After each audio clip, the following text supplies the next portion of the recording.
Hello, welcome to the channel Why Stories. Enjoy watching. Marina Bosques counted all the money in the cash register once again, closed her shift, quickly cleaned up the grocery shop where she worked as a sales clerk in the bakery section, and hurried home. She had a very important day tomorrow. The girl would meet the parents of Sergio, her fiancé. He was a few years older than Marina. He had recently turned 25, while Marina had just celebrated her 21st birthday last month. Despite the age difference, the couple was crazy about each other.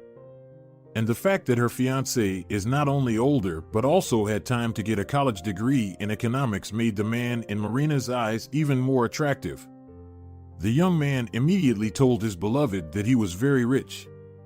His parents were hereditary investors, and therefore Sergio's family not only had a certain cultural status in secular society but also a number of advantages related to the realization of profitable deals in the financial market. And it really frightened Marina. She had never before communicated with people of such a high social level. She had only a high school education, a grado medio, and parents who drank themselves to death.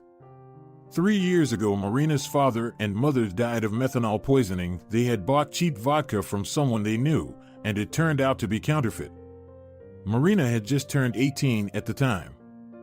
The tragic news caught her right in the middle of her class at the culinary school, where she had enrolled in hopes to become a good chef in some decent cafe in the future. A neighbor called and said she came to their house to ask for a cauldron to make pilaf for her family. The door to their house was open and inside. "The ambulance is already here, Marina," the neighbor told her sorrowfully. When the doctor examined them, he immediately said, "It was the counterfeit vodka that killed your mother and father. Why did they take it from that dealer? They know he sells all kinds of poisonous crap." It was not that the girl was shocked. She knew that such a thing could happen sooner or later, considering her parents' way of life. But you can never be prepared for something like that. Besides, despite her parents' drunkenness, she loved them anyway. "Marga, how could it be?" Marina shouted into the phone, "I visited them just this morning, and everything was fine." A deep sad sigh was heard on the other end of the phone line. "Well, that's the way it is. Who knows when we'll all die? Apparently, God decided that your mother and father have had enough time in this world." At that time, Marina had already been living in the dormitorio for a year. She didn't want to be constantly in the atmosphere of alcoholic fumes and to bother her father and mother, so they could live the way they wanted to. The daughter realized that she could not change them, and she had suffered a lot because of her parents. For as long as she could remember, poverty followed her everywhere. Sometimes she did not have enough money for food or even for everyday needs. Sometimes Marina had nothing to wear to school because her shoes wore out to the point that the soles simply flew off of her shoes or cheap sneakers bought at a flea market. "Mom, my shoes are worn out again," the girl whimpered to her always drunk mother. "So what? I told you many times, be careful with your shoes. You already have nothing to wear. You have already torn the last skirt down to the holes again." Marina did not protest, because her mother's no always meant no. Although the last time they bought new clothes for the girl was almost 3 years ago, and most of it was simply too small for her. She knew from experience, it was better not to make her mother angry in such matters. Still, sometimes the girl took a risk. "Mom, I have to go to school barefoot. Please give me some money for new shoes. I'll buy the cheapest shoes. Just to go to school, I promise." "No way." Prudentia looked at her daughter threateningly. "We have no food for tonight in the fridge and have nothing to eat, and you want money. By the way, while we're talking about it, did you have time to take the bottles for recycling and get the money?" Marina lowered her eyes. She was afraid to confess to her mother that instead of dragging a heavy bag of empty bottles to the recycling station, she went to the park with her friends in the morning to feed the ducks. Marina hid the bottles safely in a secluded alley, right next to the garbage cans. Que significa eso de no entrego? Prudentia got angry when her daughter told her the truth. Marina was not good at lying, and she didn't think it was right. "And you still have some claims for me? Go to the place where you left the bag, now." and come home in 20 minutes with the money. Otherwise, you won't go to school anymore, you little brat." Marina cried bitterly, tying her torn shoes with duct tape and old shoelaces, and then wandered sadly toward the garbage dump to fulfill her mother's wishes. At the same time, the girl has always enjoyed studying and demonstrated good abilities in biology and physics, but Marina's greatest passion has always been cooking. The girl eagerly awaited cooking classes every week so that she could practice cooking different types of food. Most of all, she liked to cook potato cutlets and homemade cakes. At home, she always tried to repeat what she had learned at school if there was any food in the fridge. From time to time, the family starved for several days because Marina's parents drank everything away, up to the last penny. And yet, the girl's mother still managed to get a part-time job at the local store, and her father worked rare shifts as a loader at the nearby grocery supermarket. After finishing school, the girl immediately applied to the culinary school. Marina passed the entrance exams without much trouble and got a small room in the dormitory, where she immediately moved in.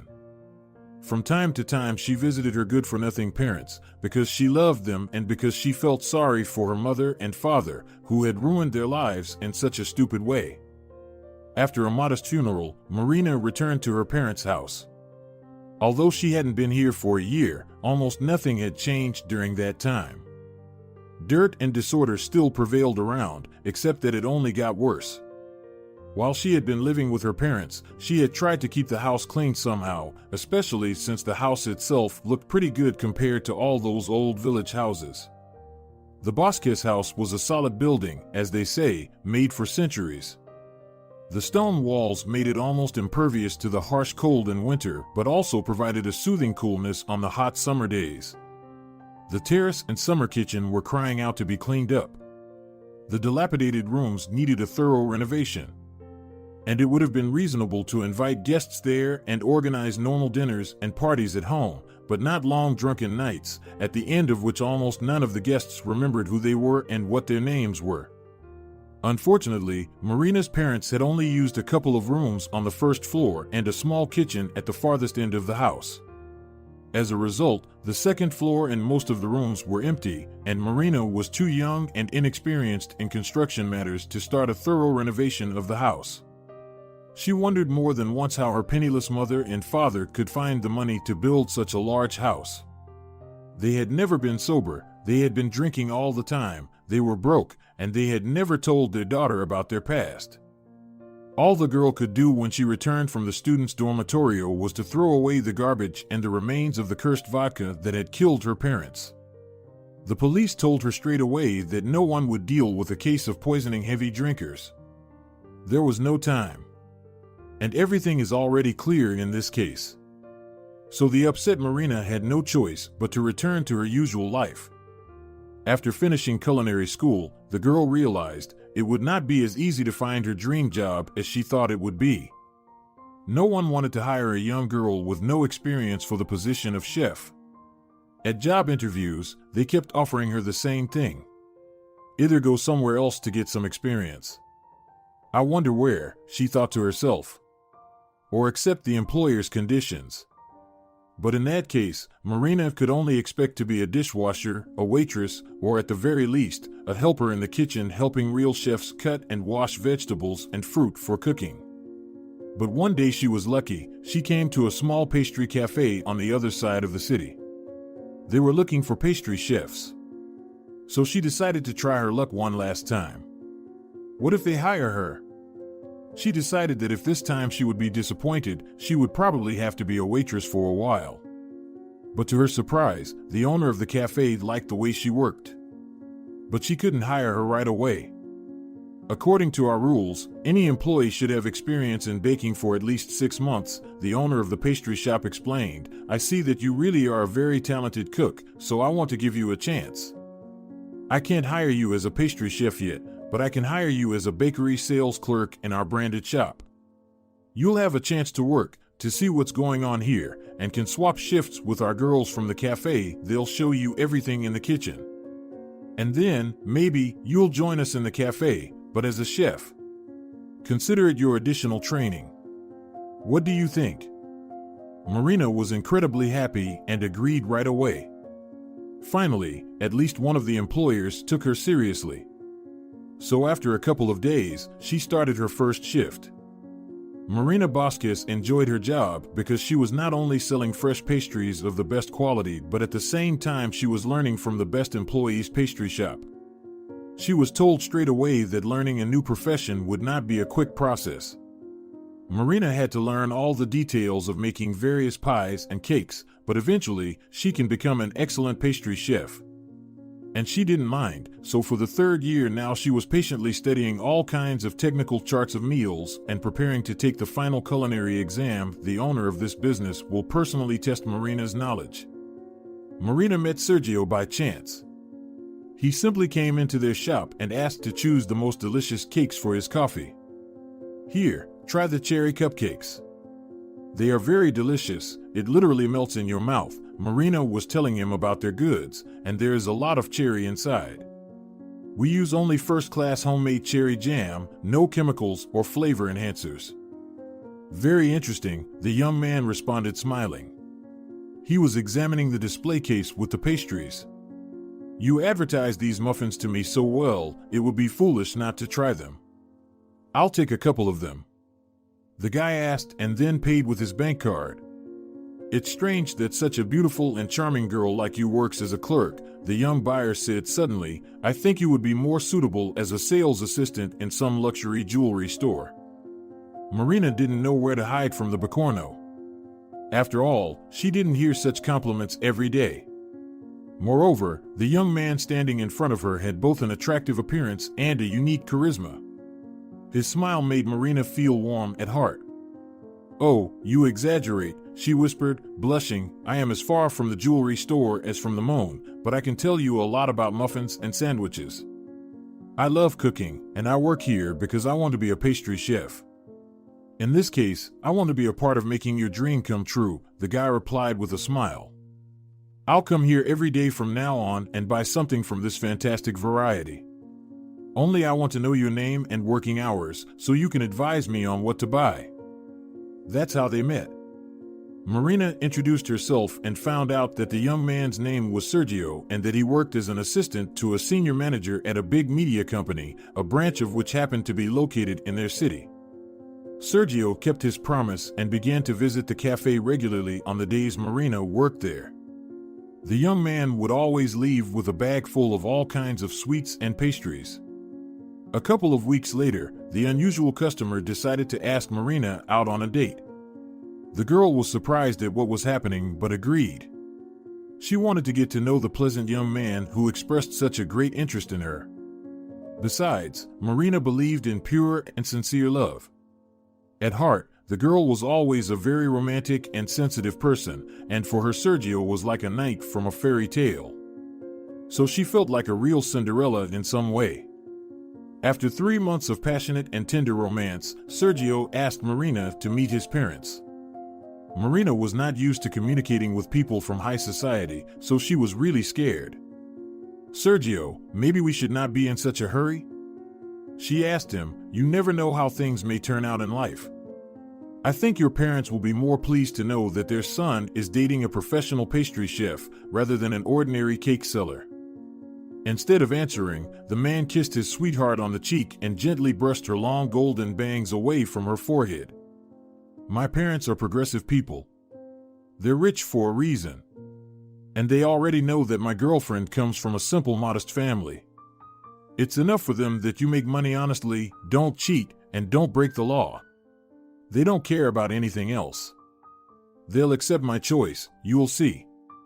Marina would like to believe the words of her fiancé, but the girl still had some doubts. Oh, what if they just don't like me? I have not even studied etiquette.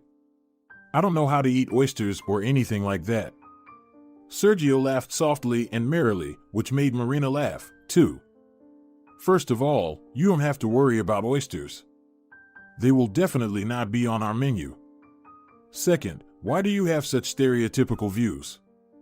Yes, they're high society, but they're not pompous or prudish at all. Cultured, yes, but completely devoid of any kind of primness. You see, you even talk in such an unusual way. exquisite, ornate. No, Sergio, I'm afraid I simply can't reach your and your parents' level. Marina shook her head negatively and covered her face with her hands. Suddenly she felt very ashamed of herself for some reason. She felt completely uneducated. Hey, everything will be fine. Calm down, dear, Sergio assured her, taking her hands away from her face and covering them with light kisses. Just be yourself, let them see why I fell in love with you. And cook something tasty for dinner. Surprise them with your culinary skills, he suggested. It will be more than enough. The girl nodded slowly, even though she was very nervous. And so, the day X came. The day before Marina had time to go to the store after her shift at the pastry shop and to buy 2 bags of groceries, she was going to cook a dinner the next day. Together with Sergio, they decided that the dinner would take place at the girl's place. Let them see that she lives in a good house, even though it's not a luxury palace.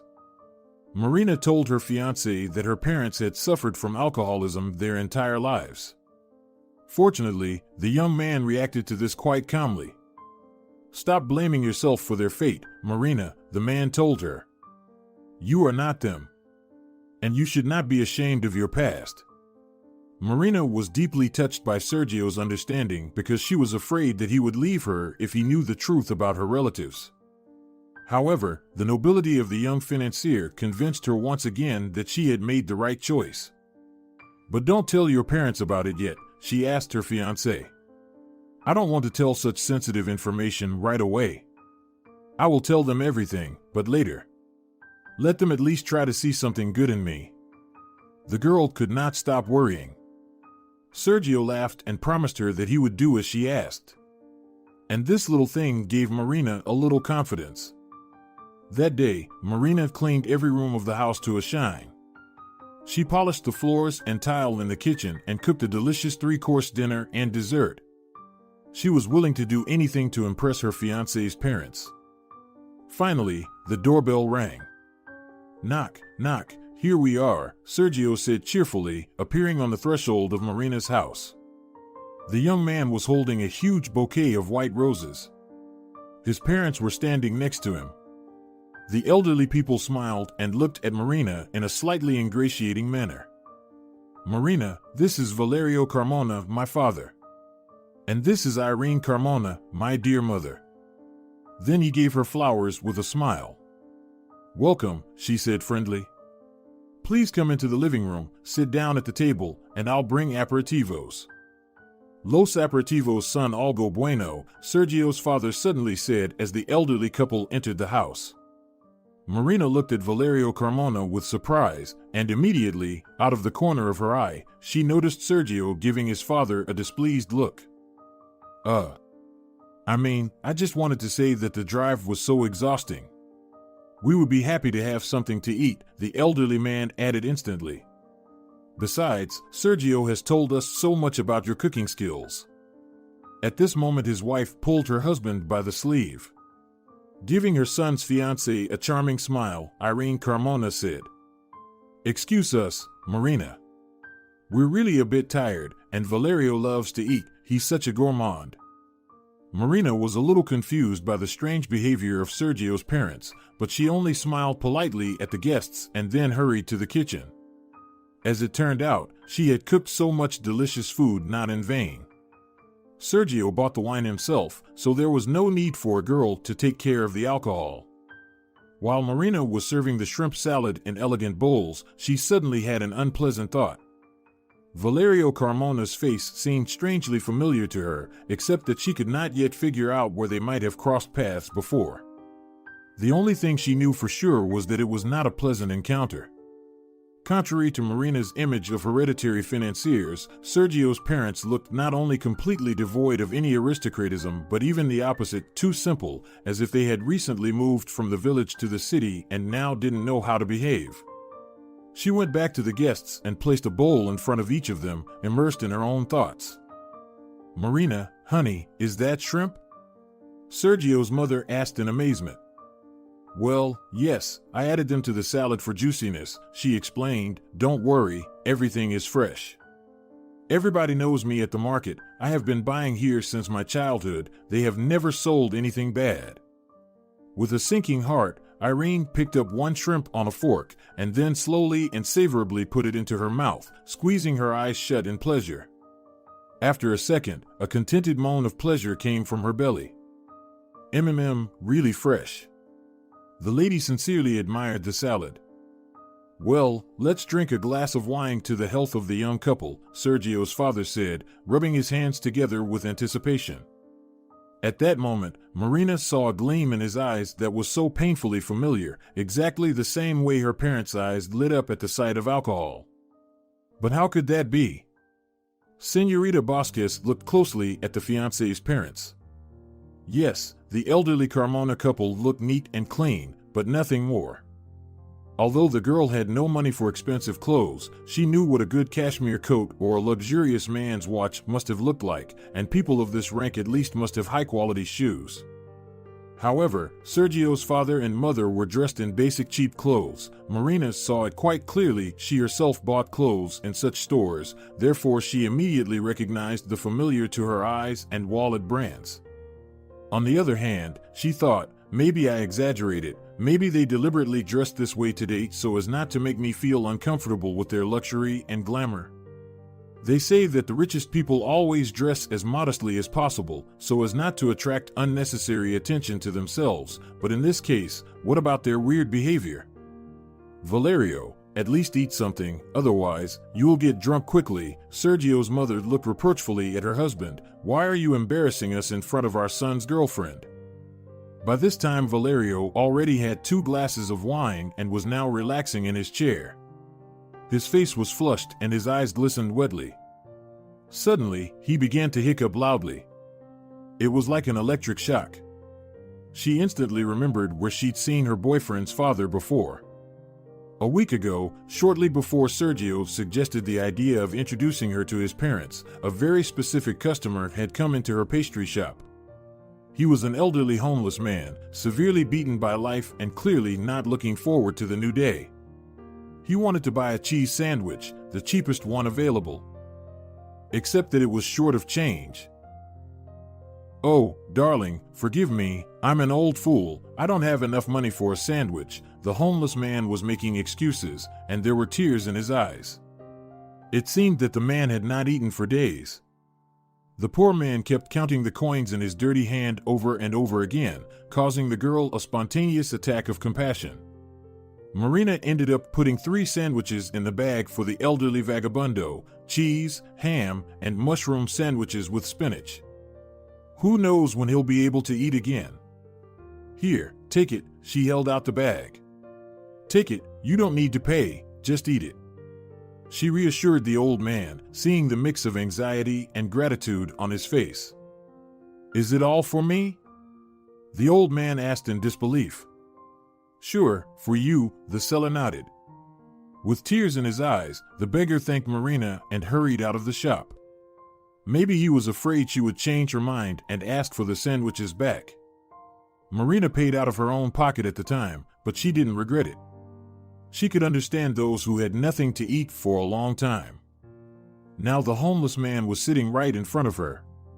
Except he was clean, well-dressed, and with a ridiculous reddish wig on his small head. Marina realized Valerio was wearing a wig almost as soon as she saw him. It contrasted too much with the man's skin tone. And she remembered that visit of the beggar to the pastry shop. The old man's head was decorated with a big bald spot.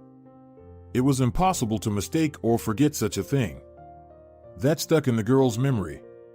Her intuition was telling her that there was something wrong with the 2 spouses for a reason.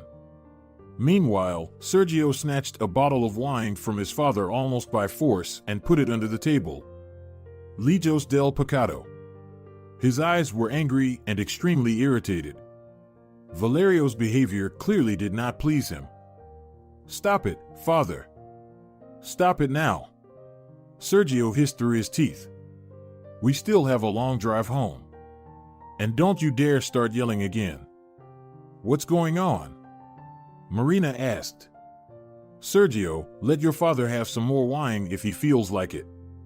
You're driving today anyway."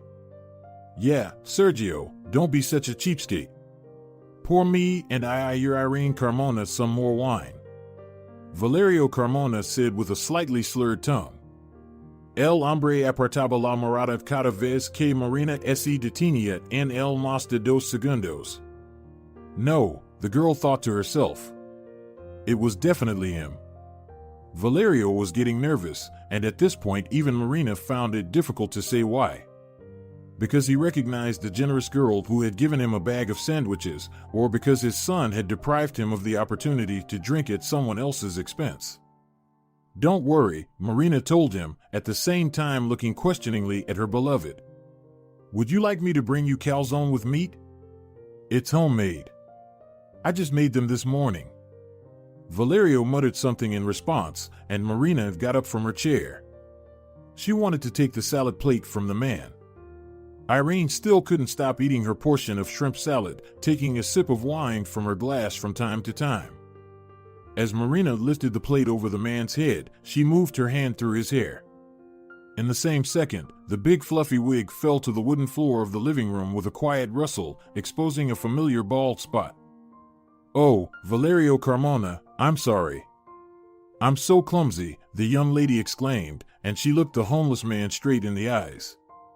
Sergio's father froze in fear and shame. He had no idea what to do and what to say to his alleged daughter-in-law. As for Sergio himself, his face turned red. A large vein swelled up on his forehead. For a moment Marina even feared for the old man. His son looked at him with such hatred. It seemed that Sergio would burn his father to the ground with his fierce stare. Marina had never seen her fiancé like that. And what she saw alarmed and intrigued her. For several long seconds, there was a dead silence in the living room. Then Irene suddenly managed to defuse the situation. The woman began to smile and chirp like a little bird, caught stealing breadcrumbs. Oh, Valerio. That's okay, pick up your wig quickly. Can't you see how you embarrassed the girl? Sergio's mother briskly approached her husband and, picking up the artificial hair in her hands, deftly put it back on her husband's head. That's better. She fussed over the elderly beggar. Damn manufacturers. They started to make wigs 2 sizes bigger. Jesus, it's so embarrassing. Ugh. Irene laughed awkwardly, but Marina pretended to be really sorry for her embarrassing mistake. The rest of the night was uneventful. Sergio's mother tried to flood Marina with questions about her life, her favorite hobbies, and her job. One way or another, she tried to distract her from Sergio's silent fight with Valerio. He and Sergio stared at each other like a wolf at a hare. Marina was completely confused by what was going on. Leaving the house with his parents, Sergio promised her he would come back tomorrow. Marina only pursed her lips. It's too strange, Sergio spoke to her as if making excuses. Don't think about it. They were working on a very complex deal yesterday, advising a well-known bank on an investment in a very promising IT project. Probably they were a little stressed, I guess. My dad likes good wine. Well, only after the job's successfully completed. It's all right, my love. I understand, Marina lied. Your parents are really great. They're so, expressive. Sergio kissed his beloved and smiled. As charming as always. Don't worry about anything. They like you very much. I know that for sure. Sergio left, and Marina tried to analyze all the facts. Although she was not entirely sure about Irene Carmona. Was this woman the real mother of her fiancé? At the same time, everything was perfectly clear to her about Valerio Carmona. The man was a pauper.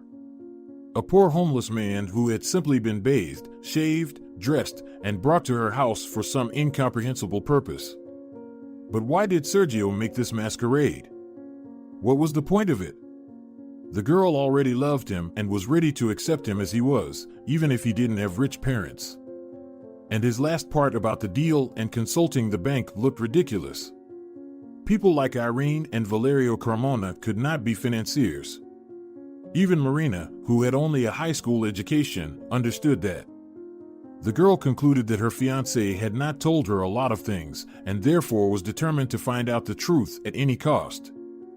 The next day, Marina had the day off. She and Sergio had arranged to meet in the evening to go to the city park to relax together. There would be a beautiful lantern show, and Marina really wanted to go there that night. When the young people had chosen the best places to watch the show, Marina decided not to waste time and asked her beloved about what had happened that night when they had a family dinner together. "Sergio, I'm sorry, I really don't feel comfortable asking you this, but I have to do it anyway. Tell me, please, why did your father have to wear that stupid wig? You could see it didn't fit him. It didn't suit him at all." Surprisingly, Sergio took the question calmly. He just filled his chest with air before answering. "I understand, my love. Probably it was a little confusing for you, but that's my daddy's inferiority complex. There's nothing we can do about it. You know, he was a singer when he was young. He managed to travel all over the country with his songs. Back then, a lot of people knew him as a young performer with very thick, beautiful hair.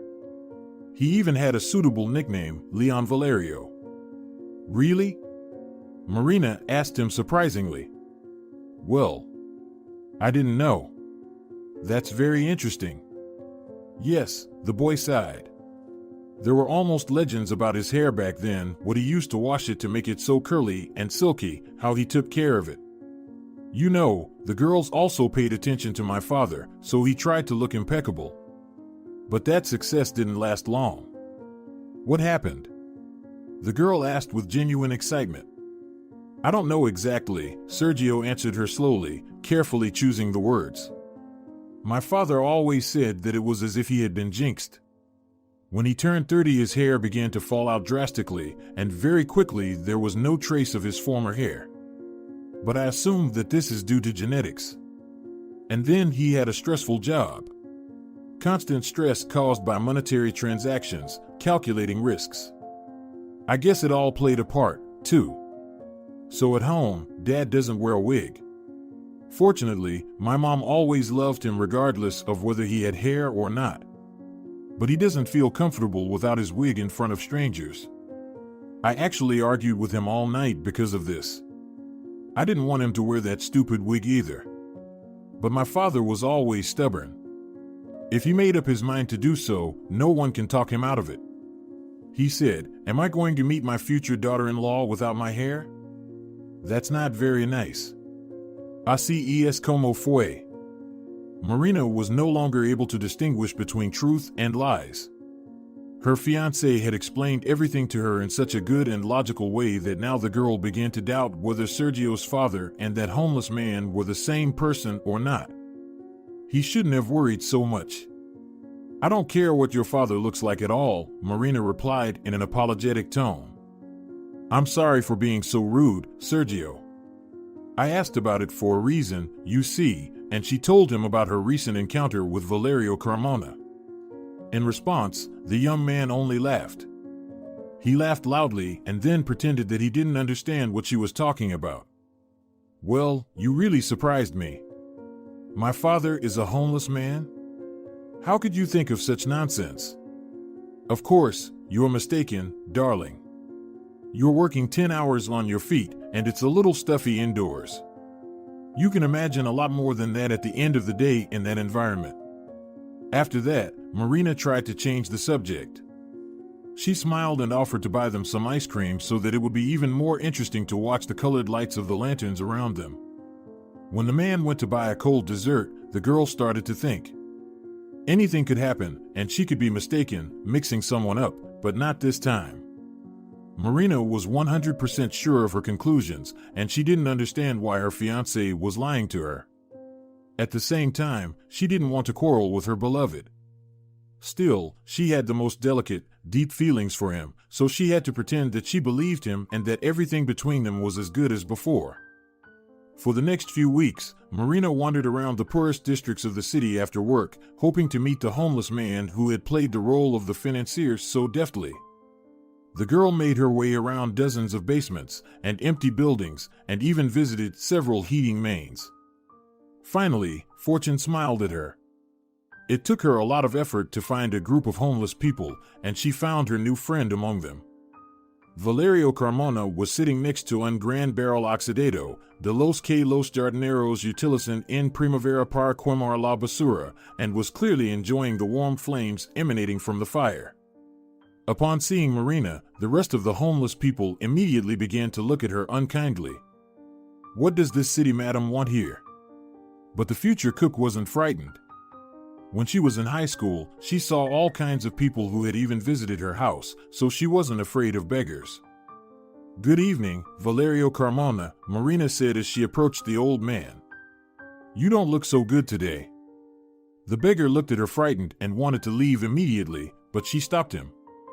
She took the man by the sleeve and asked him a question, looking straight into his eyes.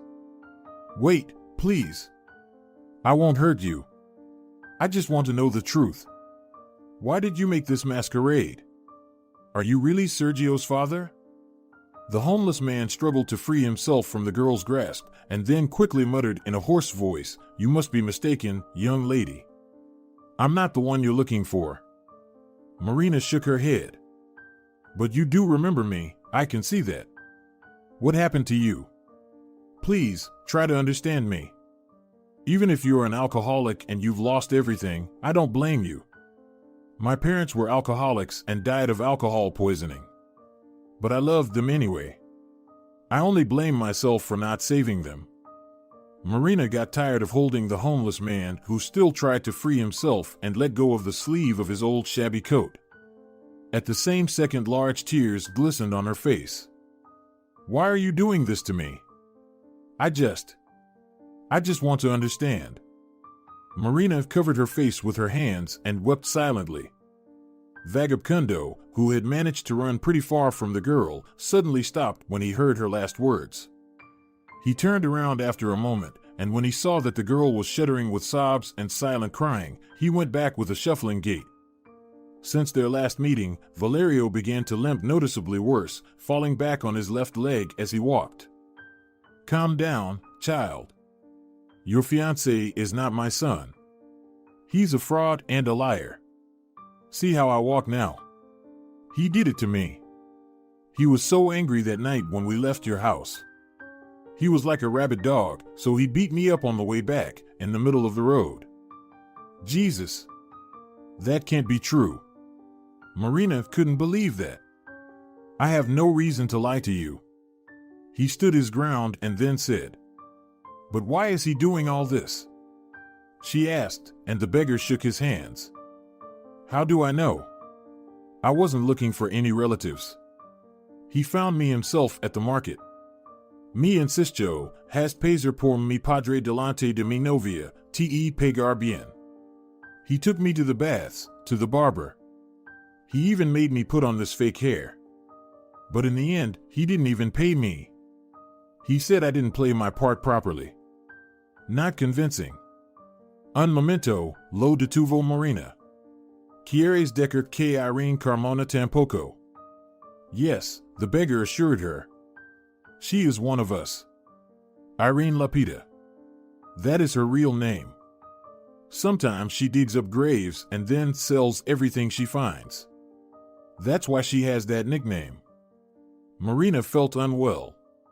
The girl began to tremble and her hands turned cold. My God, how do you live here? She asked the homeless man with a trembling voice. He just sat down on an old box, constantly groaning. Well, what else can we do?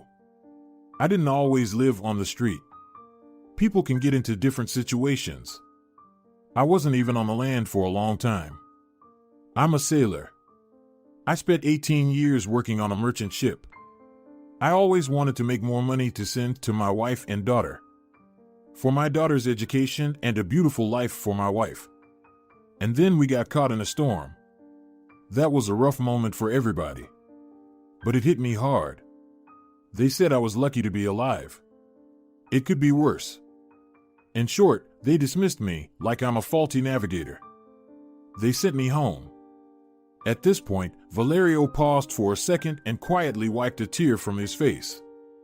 I returned home, and there everything was classic. My wife had been living with her lover for a couple of years already, and my daughter didn't even want to know me.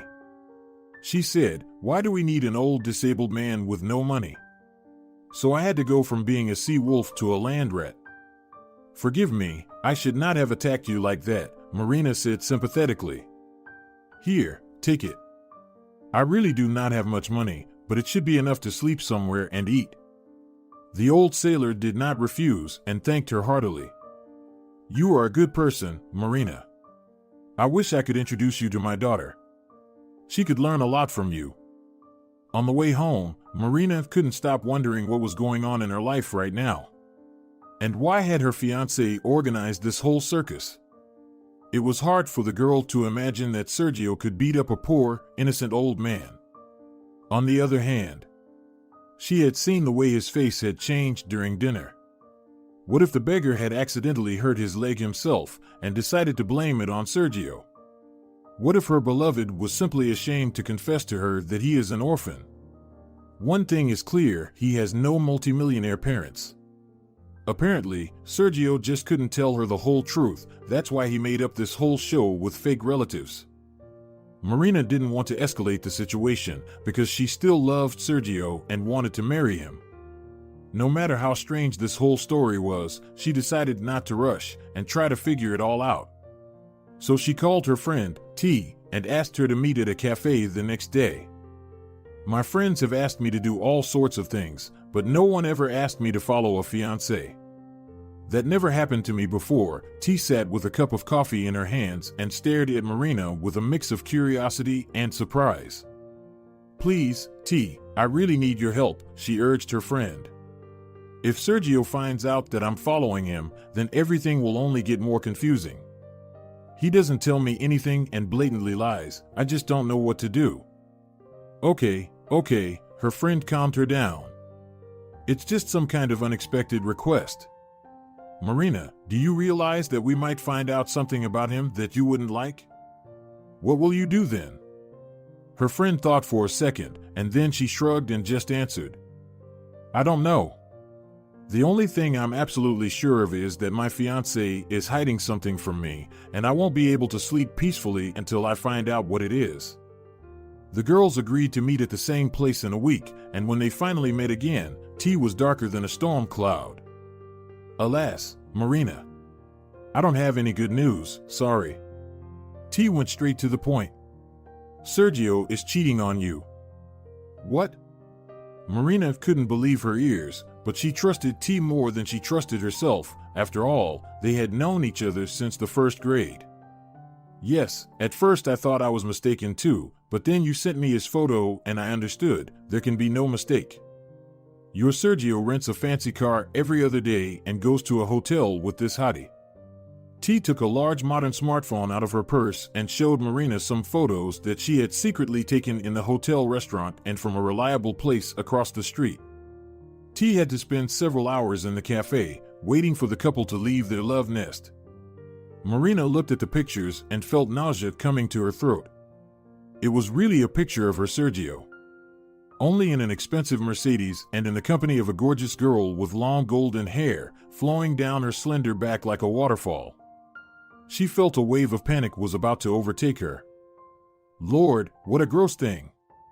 Marina returned the phone to her friend. "Delete it all, please. I have no strength to look at it." "Marina, don't worry," T tried to comfort her, deleting the compromising photos at the same time. So, Sergio turned out to be a traitor. But it's not the end of the world. Most men cheat on their wives. You will definitely meet a man 1,000 times better than Sergio. And this bastard. Leave him, he doesn't deserve you.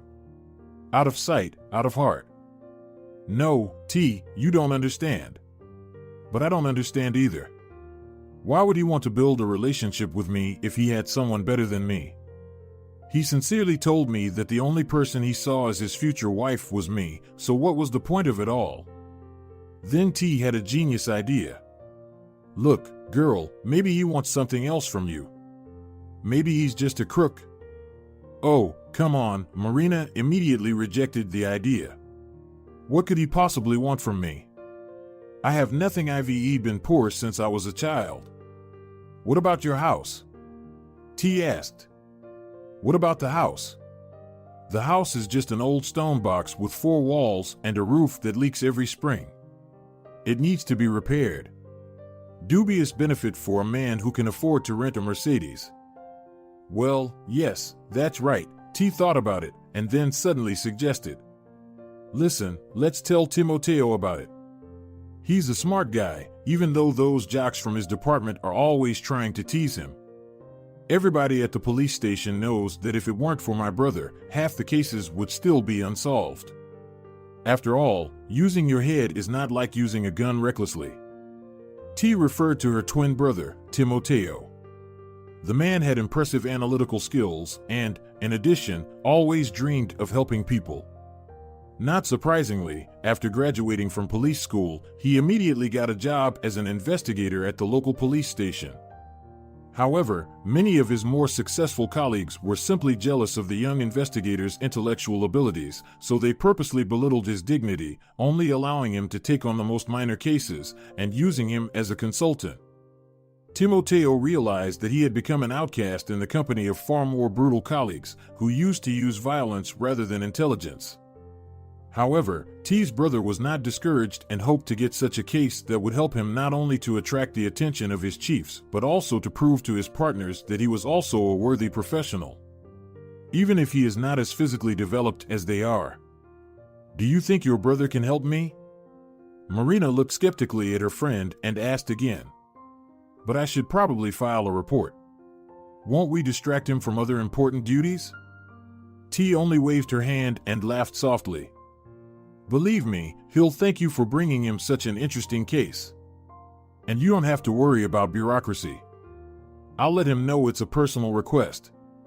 The investigation will be conducted unofficially. After all, I'm a cop's sister.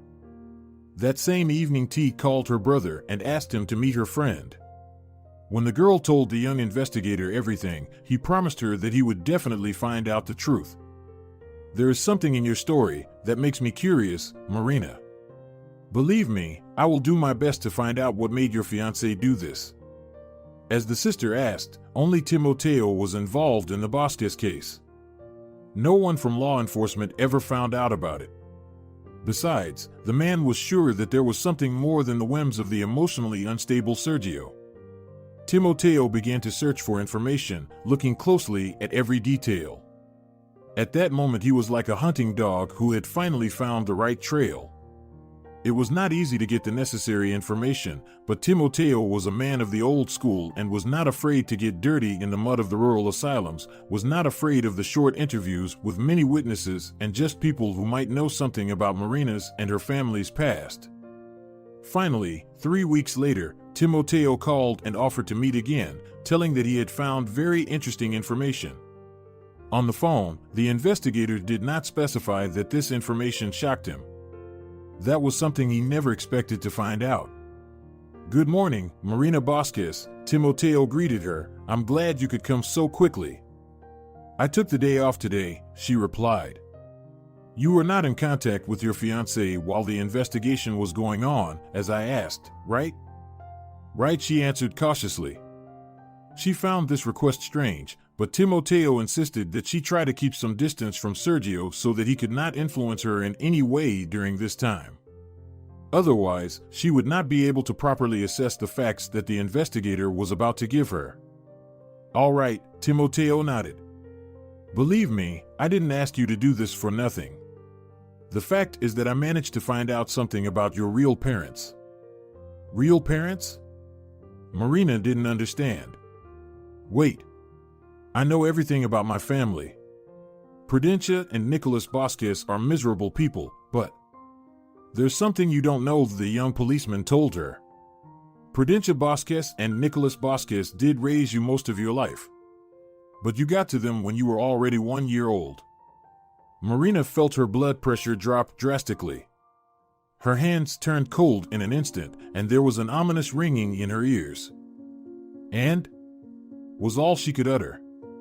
Timoteo took a large sip of hot tea before continuing. The fact is that the Vasquez family adopted you.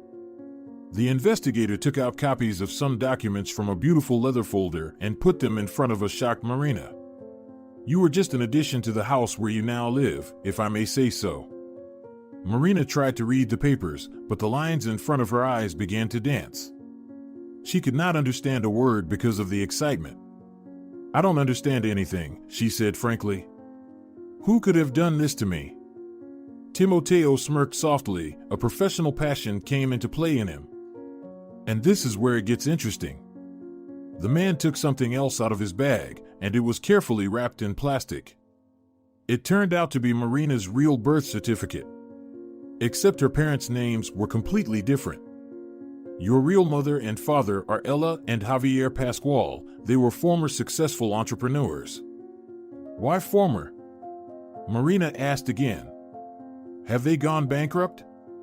Why did they give me away? Why didn't they give me to the orphanage, but straight to Bosques, if they knew they drank so much? Marina was ready to flood Timoteo with questions, but he raised his hands in a pleading gesture. Wait, Marina Bosques, no rush, calm down. Your parents, Ella and Javier, died when you were 1 year old. They died in a terrible car accident. They were returning from an important business meeting, and the highway was covered in ice that night, so much so that their driver simply failed to control the car. The investigation decided that it had been an accident. Marina was silent and thoughtful for a minute. She didn't have time to know her real parents and lost them. Now the girl felt somewhat bitter. So, then, who? She did not finish the obvious question. It was a so-called friend of the Pascual family, someone named Rubalcaba, who did it. Xavi Rubalcaba. Timoteo pulled some old photographs out of the folder again. They were pictures of her real parents. Young, happy with little Marina in their arms. They were smiling into the camera. The tall, dark-haired man, whose face seemed familiar to Marina for some reason, was always present in the photos. Rubalcaba became your legal guardian almost as soon as the Pascual couple died. He volunteered to shelter you. How noble, Marina said involuntarily. That's what I thought at first, the investigator said. But alas, it turned out to be only a mask, a cover for his real intentions. And his true interest in the case of your adoption was quite simple and selfish. A friend of your parents expected to get all their money, as the sole guardian of their minor daughter. Marina felt deeply disappointed. Apparently, it was reflected in her face, because Timoteo said with sincere sympathy, I understand that this is unpleasant for you to hear. But Rubalcaba really expected to have access to a huge fortune, and you were nothing more than a key for him. Except that he was wrong. The only thing he got was a huge 4-story mansion in an upscale residential community. Everything else was in your name. Literally everything. But I had never heard of any money. The girl shook her head. Even if I was supposed to get an inheritance, Bosquez's parents never talked about it. They never said anything at all. They just drank alcohol. They would never have told you that. I mean, they would have lost the only place they had, your house, the policeman revealed. It was the Pascual family's second house, which they planned to renovate someday, and then rent out to individuals. Rubalcaba knew about the house, as well as he knew that you could only get money when you turned 18. Until then, all your parents' accounts were blocked in a special safe deposit box, and the code and details of the account itself are still hidden somewhere. Marina's head was spinning from what she heard. How could it be? So it turns out that Rubalcaba never received the money? Marina asked. Exactly, Timoteo answered. When Rubalcaba had not received a penny from his friends, he decided there was no point in supporting you. But he didn't want to leave you alone, so he found the Bosques couple in the village where the house was situated. They hadn't been drinking so much at the time and were perfectly capable of taking care of a baby, especially since he had promised them a free stay in this house. In other words, he just got rid of me, Marina concluded. Well, he expected that they would take care of you while he searched your ancestral mansion for hidden documents.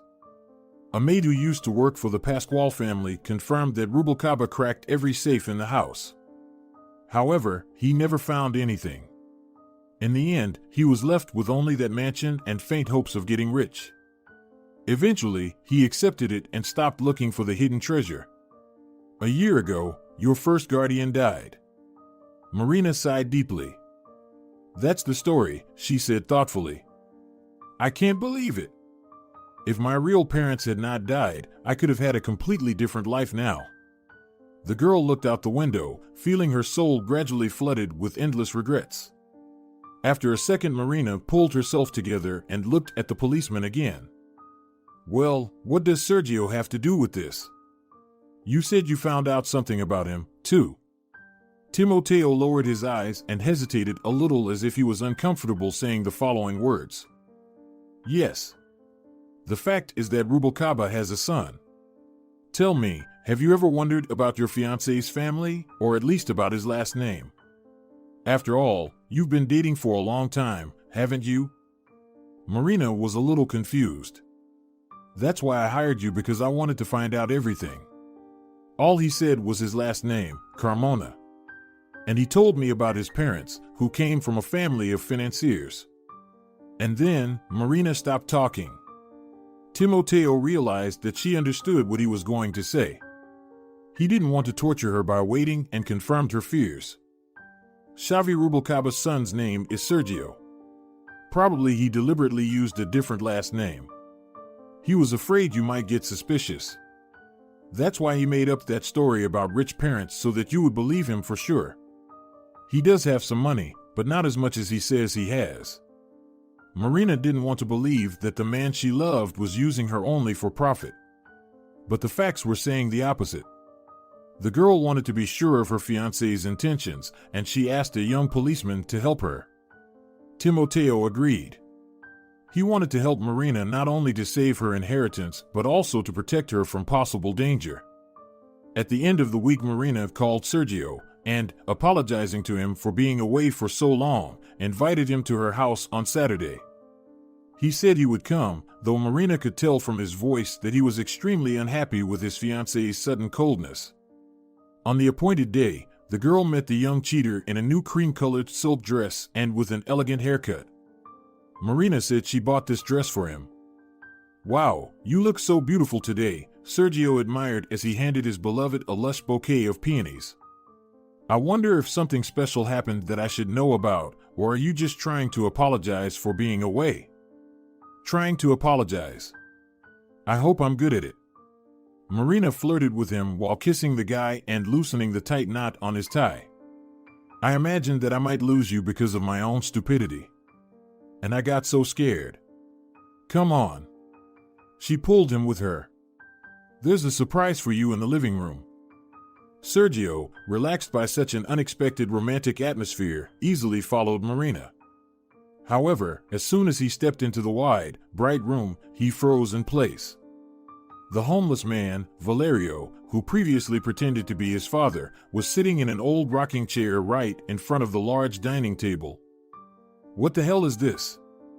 Sergio's lips turned white with tension. What is this nonsense? Marina immediately made innocent eyes. What do you mean, my love? Look, your father and I have already managed to become friends. I invited him for a cup of tea so we can spend time together because last time it didn't work out so well. He told me so many interesting things about you. Do you want to hear what I found out? Marina found the old beggar and invited him to her house, not only because it was part of her and Timoteo's plan, but because the old sailor's life was really difficult and Marina felt really sorry for him at that dump. So she suggested that the old man move into her house, at least for a while. She really wanted Valerio to live like a human being in his old age. Sergio immediately realized that he was exposed and threw off his mask of a caring fiancé. What a fool! He said angrily and tried to run outside, but the way was blocked by a policeman hiding in the next room. Freeze, Rubalcaba. Sergeant Solar, police. You are under arrest for suspicion of fraud. We know that you have decided to gain the trust of Miss Vasquez. Tell us, what did you intend to do next? Kill her? Sergio, to the surprise of Timoteo and Marina, only laughed sarcastically. Kill? Are you serious? What do I need it for? I had to find the stash. What? Marina looked at him questioningly. The stash, again? Oh. So you already know. Sergio looked at the policeman, then at Marina, and at the policeman again, and then he said, well, then you know I couldn't just leave it as it was. My father told me before he died that the Pasquale family hid the safe deposit box code somewhere, and I knew right away that I had to finish the job. He was the one who was supposed to get the whole inheritance, not you. Sergio looked contemptuously at Marina. My father worked for those rich freaks all his life. He worked on all their deals and kissed every potential client's ass just so they choose Pasquale and not foreign competitors. And then, that accident. It's sad, but fate decided that your parents were not destined to live long in this world. But my father needed some money to support you and to continue running the company. As far as I know, Xavi Rubalcaba had enough money to keep Pasquale's company from falling into the economic abyss. And on top of everything else, the company itself had a dedicated account for the case of force majeure. Timoteo interrupted Sergio's speech. I'm afraid that the only motives that you and your late father had were envy and greed, rather than a noble desire to save the company. In that case, he wouldn't leave a year-old girl in the hands of a drunken outcast. What do you know about this life? Sergio shouted at him. Dad said the code to the safe deposit box had to be here, in this house. If it wasn't in the big mansion, it had to be here, waiting for him. But I had to do everything in a way that this dumbass wouldn't suspect anything. Marina felt her cheeks flush with righteous anger and indignation. So I had to come up with all this nonsense with the wedding and meeting the parents. Where else was I supposed to find the right people? A homeless person is a relatively cheap currency these days. What a bastard you are, Sergio. Marina said angrily, trying to burn him with her eyes. I thought we had real feelings, a real relationship. By the way, I also know about your mistress. So it wouldn't have worked out anyway. You should be more careful when wooing a rich bride. You should have kept your adventures away from prying eyes. At that moment, the sirens were heard outside. Timoteo had already called for backup, and a few minutes later, several more policemen entered the house. If it hadn't been for that bum, I would have made it. He cursed at the homeless man as they handcuffed him. And you, keep selling your cupcakes. They're all bland anyway. Just like you. As a farewell, Sergio sent the girl an air kiss, but he did it so ugly and vulgar that Marina could barely hold back tears of hurt and humiliation. Don't worry, Timoteo tried to comfort her, now he won't try cupcakes for a long time. Not yours, not anyone else's. He'll go to jail for about 7 years. Then Timoteo's face lit up with a sly smile. Marina, do you want to try to find the stash? Maybe there is something important. It will also help to take your mind off of everything that has happened. Do you think? The girl looked at him with tear-damp eyes. The man shrugged and then began to search. Marina actively helped the policeman, and after a few hours they found a small hidden niche in the wall, which was hidden in one of the rooms on the second floor. Let's see what's in here, Timoteo said, pulling out the contents of the stash in front of an astonished Marina. A moment later, he handed the girl an envelope and a small wooden box. It was a miracle that it hadn't been damaged by time. The excellent varnish must have saved it. There was a small note in the box, rolled up 4 times, which contained the combination to the safety deposit box in the bank, written in indelible ink. In the letter, the parents lamented that they got so little time to spend with their daughter. The Pasquale couple had already had a premonition of their doom, and so they willed their entire fortune in the name of their little daughter. So an ordinary cupcake clerk, who dreamed of becoming a pastry chef, turned out to be a real millionaire, and she didn't know about it for 20 years of her life. The first thing Marina did was what she had dreamed of for so long. She did a major renovation of the house. Valerio helped her as much as he could. The girl let him live in her house. And now the old sailor finally had a real home. Marina became like a daughter to him, especially since she began dating Timoteo, and the ex-homeless man really liked and respected him. The policeman was promoted for brilliantly solving the Pasquale family case, and the whole department began to really respect him. In contrast to Sergio, he was not pursuing the benefits of the relationship with Marina, but sincerely loved and respected the girl, and she responded to him with mutual love and the warmth of her heart. One day, when Timoteo arrived at the scene of the crime, he found there a small basket. To his surprise, there was a little baby inside. The boy was sleeping peacefully, sucking his thumb. Someone left here the baby before the police arrived. This was the first time Timoteo had encountered something like this, and he didn't know what to do. The policeman didn't want to put the boy in an orphanage, so after talking with his fiancé, he decided to take the baby home. Marina didn't mind, especially since she already wanted to be a mother and was just planning a pregnancy after the wedding. But since it happened, why not? The girl didn't want this baby to repeat her fate. What if the baby ends up in a bad family if they don't adopt him now? Marina and Timoteo had a great wedding. The old sailor had a lot of fun. And right after that, they adopted a little foundling and named him Javier, after Marina's biological father. Valerio was happy to try on the role of grandfather and help the young parents in every way he could.